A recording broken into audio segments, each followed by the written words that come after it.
সেই পুরনো দিনের ইতিহাসের কথা মনে পড়ে যায়।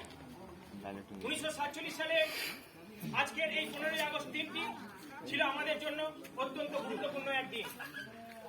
ইতিহাসের পাতা সেই কথা আমাদের মনে করিয়ে দেয়।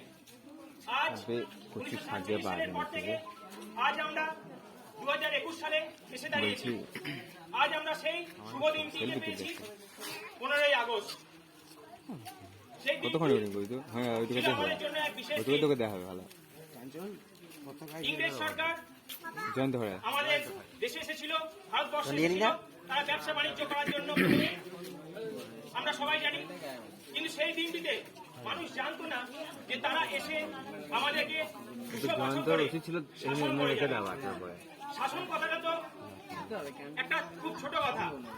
শুধু শাসন নয়, তারা এসে আমাদের দেশে শোষণ করে গেছে। টানা 200 বছর ধরে অত্যাচার করেছে।